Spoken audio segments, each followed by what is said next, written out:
Vamos lá, meus irmãos, continuando aqui, nosso 8º dia de Teologia Pastoral, é o último bloco, nossas aulas são gravadas, e agora a gente vai trabalhar um pouco dentro do livro de Spurgeon, Conquistador de Almas. Só o capítulo 8, eu separei aqui esse tema, eu poderia ter separado vários outros temas, mas como ganhar almas para Cristo. Vamos ouvir os conselhos de Spurgeon nessa obra.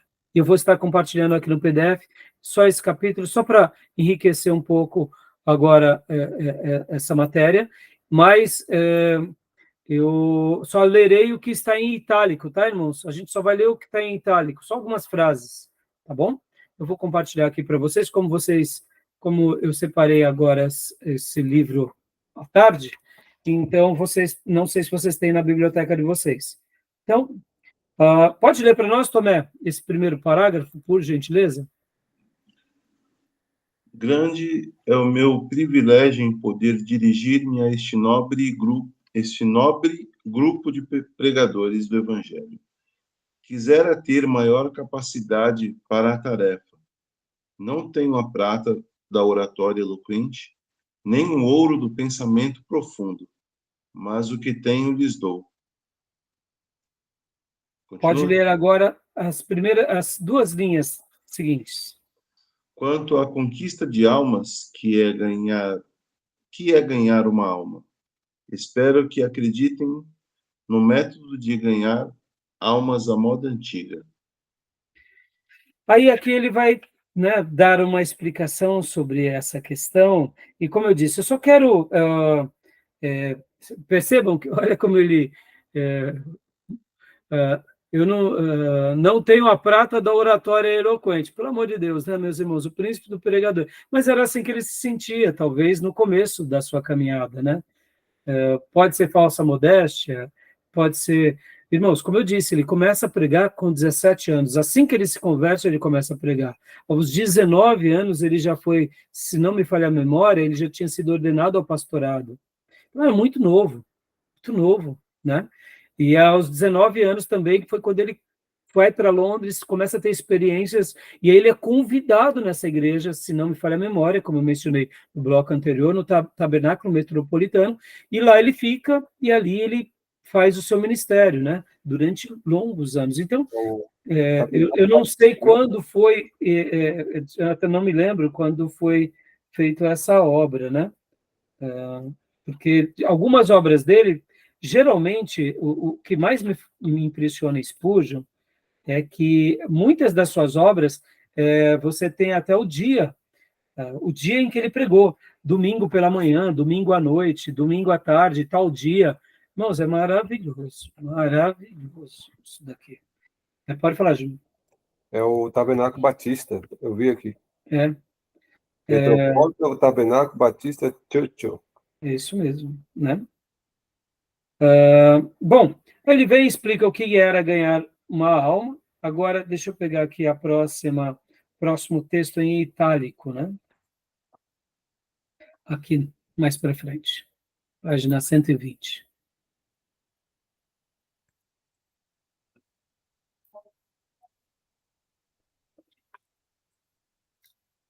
Opa, passei.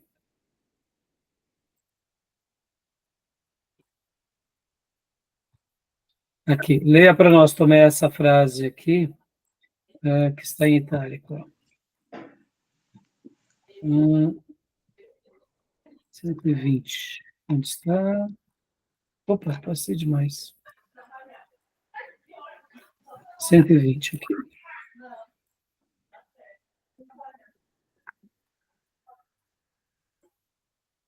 Não tem essa. O Lud. Não, está aqui.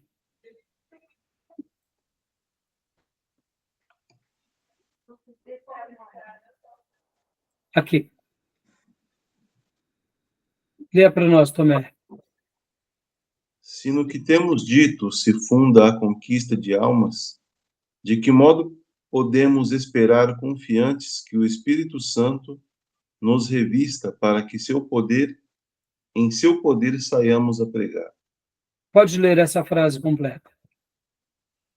Respondo que grande parte depende da condição da pessoa do pregador Estou persuadido de que nunca demos suficiente ênfase à obra de Deus em nosso próprio ser em relação com o nosso serviço a Deus. É possível a um homem consagrado ficar completamente revestido da energia divina, de modo que todos ao seu redor necessariamente... Deixa eu ir aqui para o começo da página, aqui. Necessariamente... o percebam. Eles não poderão dizer o que é, nem de onde vem, nem talvez aonde vai. Mas há algo neste homem que está muito além da ordem comum das coisas. Noutra ocasião, aquela mesma pessoa pode estar fraca e desalentada. Tendo consciência disso, olhem, move-se como das outras vezes, mas não consegue fazer nada de grandioso. É evidente que até mesmo Sansão precisa estar em condições apropriadas, ou, senão, não alcançará nenhuma vitória. Se o cabelo do campeão for cortado, os filisteus zombarão dele. Se o Senhor se aparta de um homem, não lhe resta nenhum poder para prestar serviço útil. Lembra que eu falei há pouco sobre a disponibilidade dele de se entregar a essa fé? E aqui, né, nessa frase há pouco, ó, se no que temos dito se funda a conquista de almas, de que modo podemos esperar, confiantes, que o Espírito Santo nos revista para que em seu poder saiamos a pregar? Ou seja, em outras palavras, o que ele acabou de dizer aqui, né, nessa página? De que realmente ele confiava nesse poder divino e ele se colocava inteiramente diante de Deus, sabendo que Deus poderia usá-lo de uma forma extraordinária. E a gente vê isso com muita frequência na vida dele. Ele acreditava que, assim como ele tinha se convertido, ao olhar para Cristo, ele próprio, ao falar para aquelas vidas, sabia e cria e esperava que essas vidas fossem atraídas simplesmente pela pregação do evangelho puro, né? Então, isso me faz lembrar, a certa ocasião, eu acho que isso que eu vou falar para vocês está naquele livro, ou foi em outra obra dele, eu não recordo agora aonde foi que eu li. Ele chega para um candidato e pergunta... o candidato estava resmungando porque ele pregava e não ganhava almas. E então o candidato estava ali triste, né? E Spurgeon perguntou para ele, de todo o seu coração, agora me diga sem hesitar, quando você prega, você acredita que aquelas pessoas que te ouvem se renderão a Cristo? Se converterão? E aí aquele pregador disse assim, de fato, pastor, de todo o coração, não. Não, eu não acredito, não.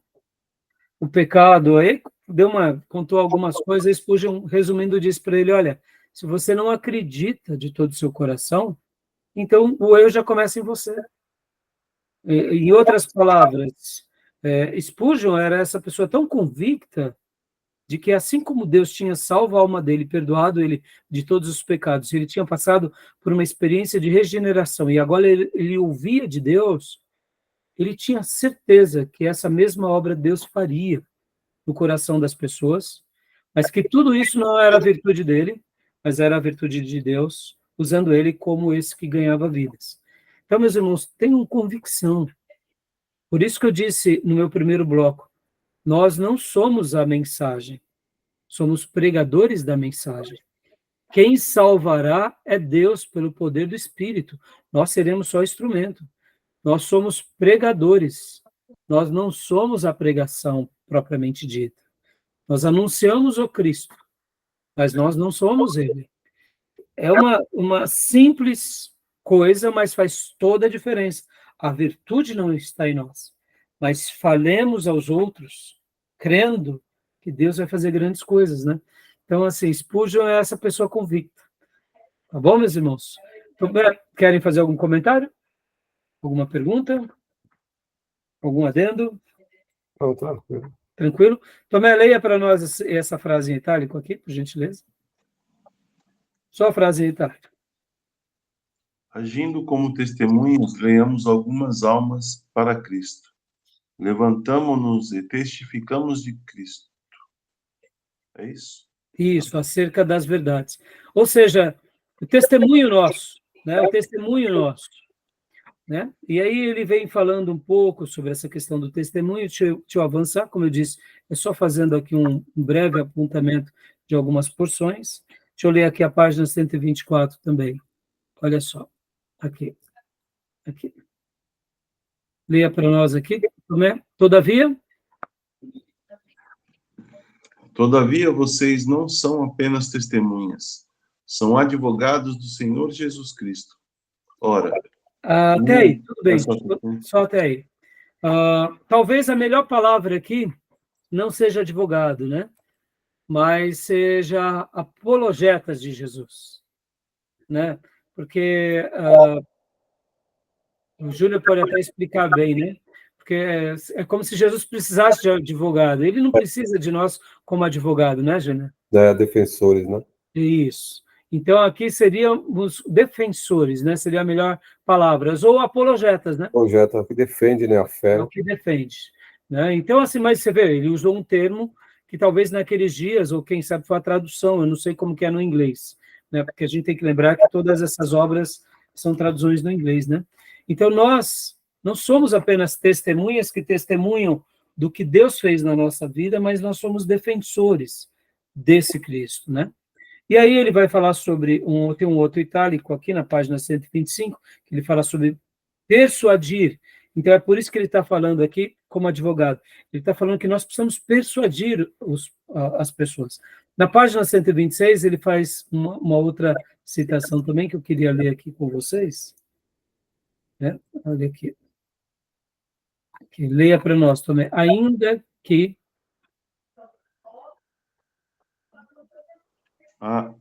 de onde? Essa primeira frase. Tá. Ainda, caros pregadores ao ar livre, e todos vocês cristãos aqui presentes, temos de ser não só testemunhas e advogados, mas também exemplos. Aí, ó. O que a gente tem falado nessa aula de teologia pastoral desde o início? Essa questão modeladora, né, meus irmãos? Como é importante esse ponto na nossa vida. E, bom, deixa eu tocar num assunto aqui que é um calcanhar de Aquiles. Nos dias de Spurgeon era comum se fumar cachimbos. Não sei se vocês sabem disso. Sim. Sabiam disso, não? Eu sabia. E muitos da igreja de Spurgeon e o próprio Spurgeon tinham esse hábito também. Em certa ocasião, chegaram para ele e propuseram que ele fizesse um comercial do cachimbo. E aí ele disse assim, eu quero ser lembrado como pregador do evangelho, não como apreciador de cachimbos. E a partir dali ele parou de usar o cachimbo. Eu sei que para nós, e principalmente na nossa cultura, isso é muito agressivo. É muito agressivo. Mas eu compararia o cachimbo... o cachimbo eu não conheço, não sou especialista, tá, irmãos? Mas seria mais como uma prática mais de ritual. O cachimbo, diferente do charuto, você não traga ele, né? Literalmente é como se fosse quase como um incenso. Não sei se o Júnior conhece ou vocês conhecem. Eu trabalhei na primeira corretora que eu trabalhei, que foi na SLW, tinham 2 diretores. Coisa antiga, né? Então, coisa antiga. Desses 2 diretores, era uma corretora de judeus que ficava ali, nos dias em que eu trabalhei lá, foi o meu primeiro emprego registrado, eu tinha 14 anos de idade, eu fui office boy da secretária do Carlos Alberto e do Pedro Vaio. Carlos Alberto. Deu um branco. Eles eram judeus. E o Carlos Alberto, Doutor Alberto. Agora, me perdoe, deu um branco no nome completo dele. Ele fumava cachimbo, e ele fumava cachimbo com aroma de chocolate. Então, os escritórios ficavam aquele perfume agradável, sabe? Daquele aroma achocolatado no ar, meio doce. Já o Pedro Vaio, que é outro judeu, ele fumava charuto, mas aquilo era uma praga mesmo, era fedido demais. Então, ora passava um perfume agradável, né, por causa do cachimbo, e ora passava uma coisa nojenta por causa do charuto. E assim, Spurgeon, como os ingleses, nesses dias, eles tinham esse hábito. E ali Spurgeon para, eu não sei quando foi esse momento, e ele disse essa frase, né? Eu não quero ser lembrado como propaganda de um cachimbo, fumador de um cachimbo, mas eu quero ser lembrado como pregador do evangelho. Por que eu estou falando isso? Alguns hábitos que alguns irmãos nossos têm mundo afora são meio estranhos para nós, assim como nós temos alguns hábitos meio estranhos para eles, viu? Quer ver um dos nossos hábitos que escandalizam muitos irmãos mundo afora? O que vocês acham? Uma coisa que fazemos pela manhã e não abrimos mão. Café. Café. O café é mal visto por muitos irmãos como algo que vicia. E a gente sabe que ele pode viciar mesmo, né?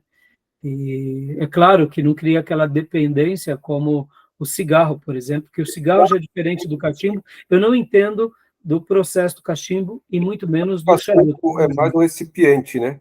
Oi? O cachimbo acho que é mais como um recipiente. Para usar, você pode pôr, igual você falou aí, né? Colocava lá uma essência, mas o outro coloca, tem cachimbo que lembra do preto velho? Usa o Não. cachimbo, coloca o preto velho lá Tá. Do espiritismo? ele coloca o cachimbo, mas coloca o fumo mesmo. O fumo brasileiro, né? Exato. É um recipiente, igual você falou do narguilé. Você falou da essência aí. E assim, irmãos, eu não quero tirar o brilho, né, da aula, mas é uma realidade, né? E você vê, indiferente se a nossa crítica vai ser muito mais acentuada a eles, por isso, mas Spurgeon parou com isso, né? E eu quero acreditar que o europeu, meus irmãos, de uma forma geral, e principalmente a igreja evangélica antiga, eles eram contra a embriaguez, mas podem ver que muitas culturas, eles tomam vinho, bebem cerveja. Agora, quem se embriaga já é outra história, né? Então, assim, para nós é muito estranho, né? E a gente sabe dos malefícios que causam a bebida alcoólica, principalmente depois da invenção do uísque e tantas outras bebidas destiladas, né? Tá bom? Mas então aqui, ó, temos que ser não só testemunhas e advogados, mas também exemplos, tá bom? Querem falar alguma coisa? Então, tranquilo. Se alguém já tinha ouvido falar que Spurgeon praticava isso? Não, né? Não. Você vê, é um assunto que até... irmãos, como eu posso dizer, existem certas coisas que a gente tem que saber para a gente também tentar entender o contexto que eles viviam, né? É como eu falei para vocês, hoje certas práticas nossas de brasileiros, quem sabe daqui a 100, 200 anos a gente vai ser muito mal visto e compreendido, né? Por exemplo, irmãos, depois da industrialização, o advento do açúcar virou uma coisa comum para nós, mas o açúcar vicia tanto quanto a droga, né? Muitas doenças hoje que temos é fruto do açúcar. Pode ver como o açúcar faz parte da nossa cultura desde a educação dos nossos filhos e netos. A gente dá um docinho, né, para agradar a criança. Não é à toa que as crianças aí são tão elétricas, né? Hiperativas, porque a dose ou de açúcar ou de farinha branca que a gente dá para os nossos filhos ou consome é muito mais elevada do que na história mundial. E a gente sabe dos malefícios, né, que gera o açúcar e de como o açúcar vicia também. Você vê, parece algo tão bobo, né? Falar do açúcar hoje, mas é uma coisa que muitos estão viciados em açúcar, né? Então, só fazendo um contrapeso aqui, para a gente fazer uma meia-culpa também, né? Leia para nós, Tomé, esse parágrafo, está na página 127 também, até a parte em itálico. Abrevia-se Abrevia-se o meu tempo, mas devo dizer uma palavra sobre outro ponto mais.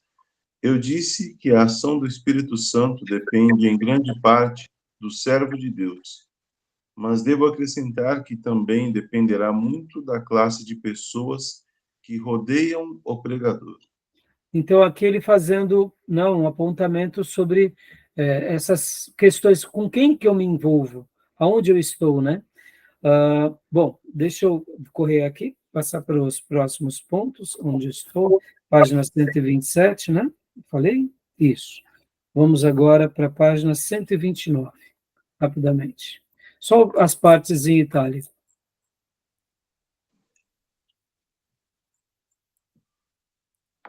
Aqui, essa última frase. Caros irmãos. Caros irmãos, se queremos ganhar almas para Cristo, é preciso que nos ponhamos resolutamente a trabalhar com energia. E aqui Spurgeon dá lições, e aí vocês vão poder conhecer um pouco melhor de como ele era criterioso no livro Lições aos Meus Alunos. Meus irmãos, como esse homem foi incansável e como ele foi como uma vela que não descansava até atingir os seus objetivos. Leia aqui para nós também essa frase. Primeiro devemos esforçar-nos em nossa pregação. Meus irmãos, e nesse ponto, será que ele foi bem sucedido? Pergunta. Só para vocês terem uma ideia, meus irmãos, sabe o que Spurgeon fazia antes das pregações? Ele fazia aquecimento vocal, gargarejos. Você já fez aquecimento vocal antes da pregação? Pense nisso. Pouquíssimas vezes. Pouquíssimas vezes. Pouquíssimas vezes. Eu, irmãos, antes de começar um dia lá no pregão, nós, depois de vários problemas de pessoas que perderam a voz, criaram calo nas cordas vocais, nós tínhamos que anualmente ou periodicamente passar nos especialistas dos médicos da Bolsa para fazermos avaliação. E dentro dos processos, nós fomos treinados a cuidar, né, das cordas vocais, então nós aprendemos a fazer vários aquecimentos vocais. Aquecimentos e desaquecimentos. Isso, quando voltávamos do almoço, fazíamos aquecimento. Então, depois de um certo período, era comum, minutos antes de começar o pregão, a gente estar assim, ó.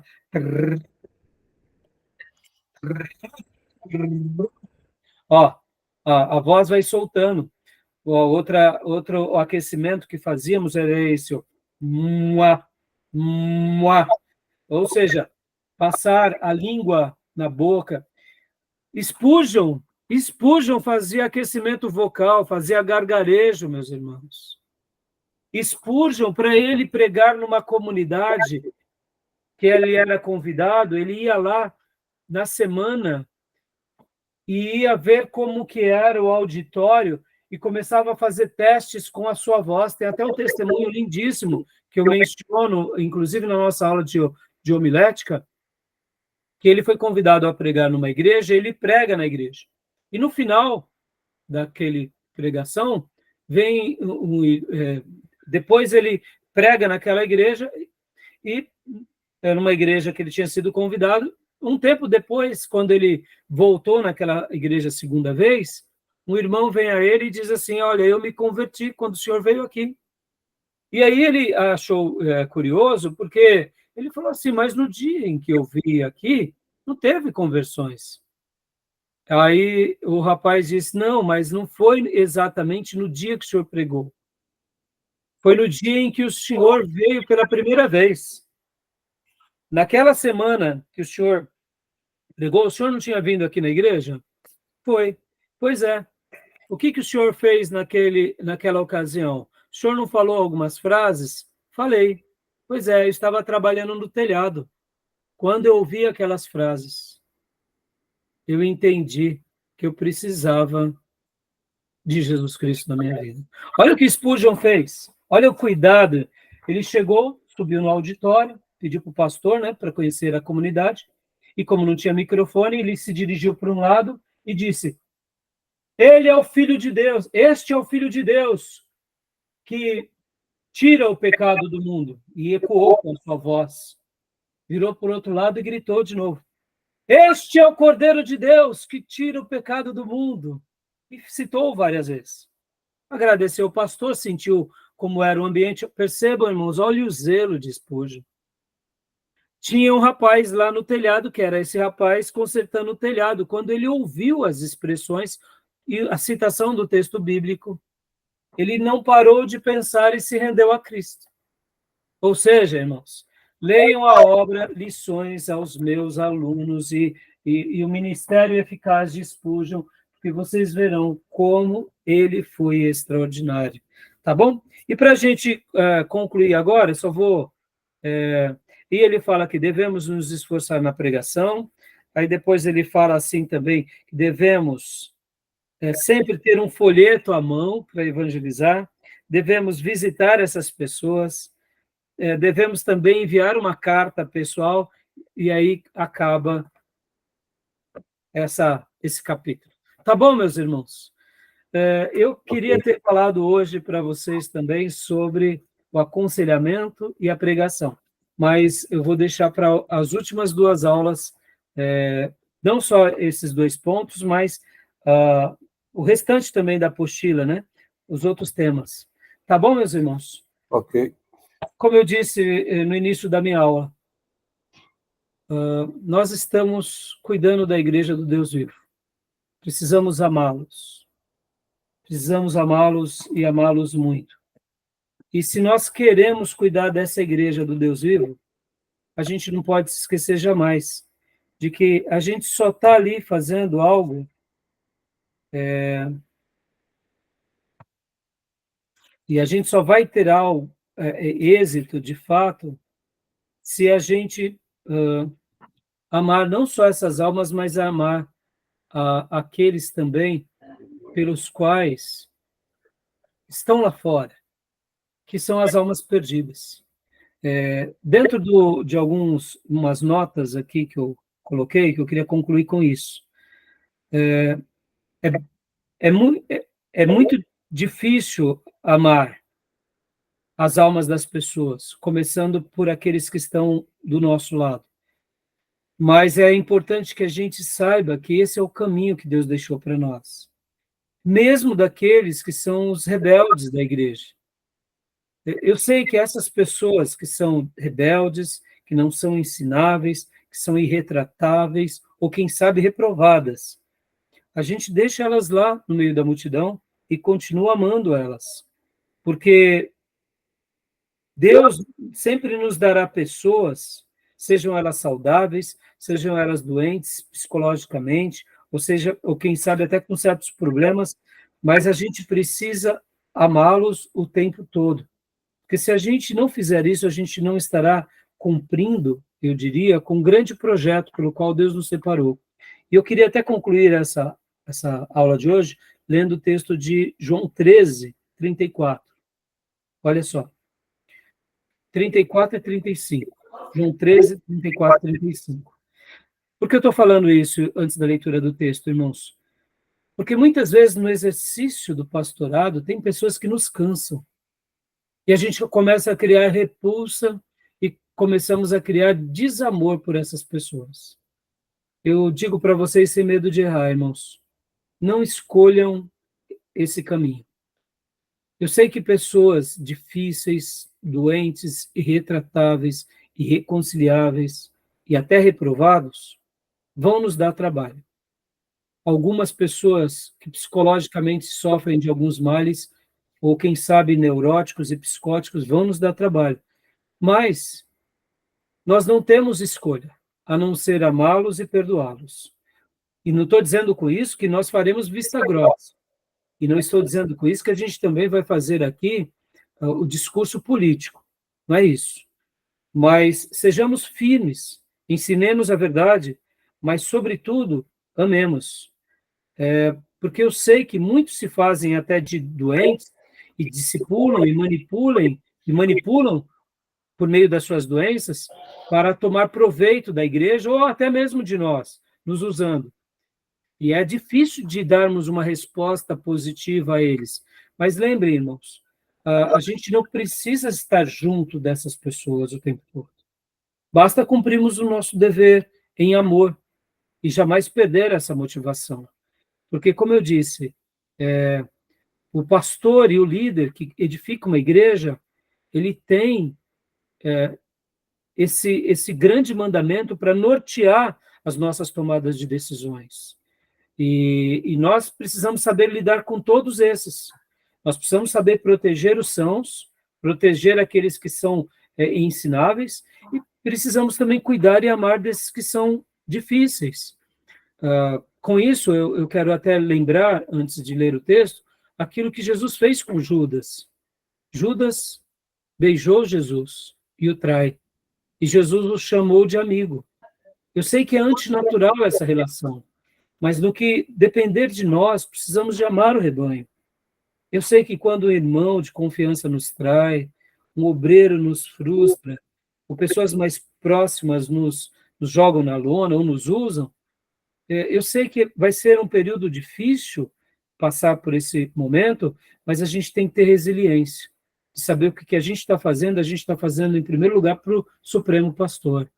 E a gente tem que pedir para Deus nos dar força, para quê? Para continuar amando, e para continuar agindo como Jesus agiu com Judas, e tratando, e até dizendo amigo, ou seja, da nossa parte, a gente não vai pagar o mal com o mal, nós vamos pagar o mal com o bem.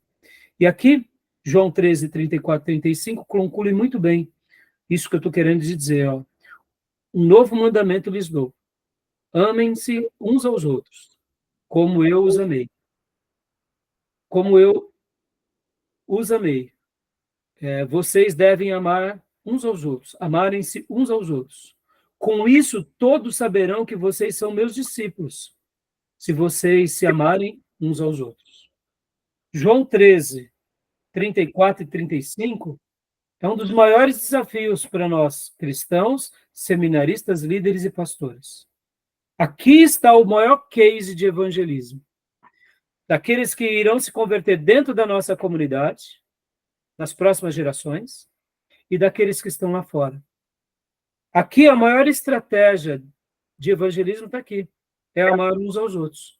Porque o texto diz que quando nós nos amarmos, esse amor profundo, todos saberão que somos discípulos de Jesus. Ou seja, a nossa mensagem, o nosso pastorado estará sendo aprovado diante de Deus e as pessoas de fora virão e se renderão a Cristo. Tá bom, meus irmãos? Ok. Deixo aqui essa instrução de hoje para vocês. Espero que seja muito útil para todos vocês na perspectiva do pastorado. Tá bom? Beleza. Alguma pergunta, alguma dúvida, meus irmãos? Não. Tranquilo. Não? Então, glória a Deus. Né? Semana que vem, terça-feira, será a nossa 9ª aula. Quinta-feira, nossa 10ª aula. Depois vem a prova. Então, semana que vem, a última semana de aula, prova, porque na outra semana nós começaremos ética cristã. Tá bom? Ok. Beleza, meus irmãos? Beleza. Um excelente final de semana para todos vocês. Tá bom? Obrigado para todos vocês também. Uma ótima semana. Boa noite. Obrigado. Tudo bem, bom tempo. Shalom. Shalom. Deus abençoe.